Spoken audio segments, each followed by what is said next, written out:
That was Etude number 5 by Leo Brouwer. This one is all about ties. Now, what the heck is a tie? I teach this to all my little kids, all of my students that I have at one point or another, and I don't think I've ever had a single student get it right away. What is a tie? So what is a tie? In its most basic definition, it is a little line that connects two of the same pitch and it adds their rhythmic values together. So how do we count this? How do we feel this, right? So we go back to basics. We know that a whole note equals 4 beats, and a half note equals 2 beats, and a quarter note equals 1 beat, and then an eighth note will equal half a beat, and a 16th will equal quarter of a beat. All right, that's all very well and good, super simple. So if I tie two of these together across the same note, then they'll just add those values together. Very simple mathematics.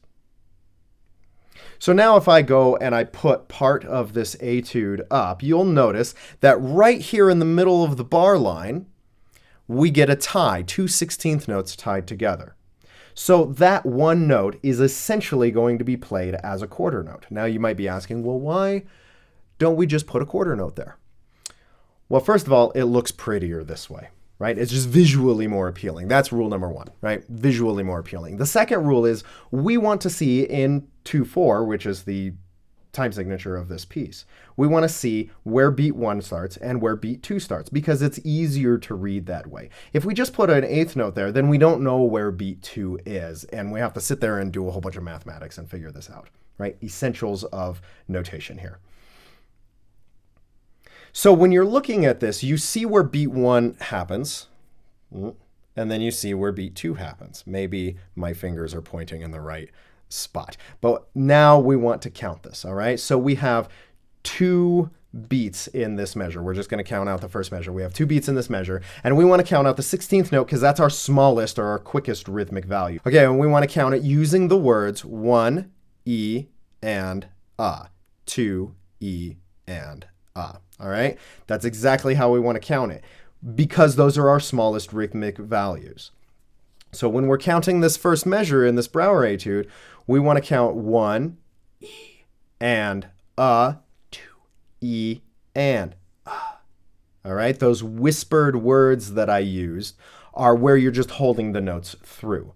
So when you cut out all the whispered notes, we get 1 and E, and. All right. So if I put this to a metronome, we go 1, 2, 1, 2, 1 and E and 1 and E and 1 and E and boom da da dee dum boom da da dee dum boom da da dee dum boom da da dee dum. Right. So as always, when we're practicing these etudes, we want to use a metronome. Etudes do nothing for us. Practicing simple pieces do nothing for us unless we're using a metronome and we're doing this properly. We're chunking out small bits of this music at a time. It's essential for becoming a better guitar player.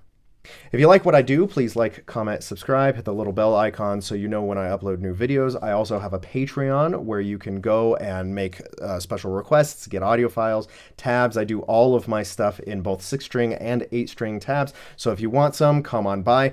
Also, another way that you can support the channel is you can go to my Spotify page. You can drop me a follow on my Spotify and add all of my pieces to your playlists and listen to them at your leisure without having to hear my voice at the end of videos. Other than that, we will see you in the next one. Thanks, guys.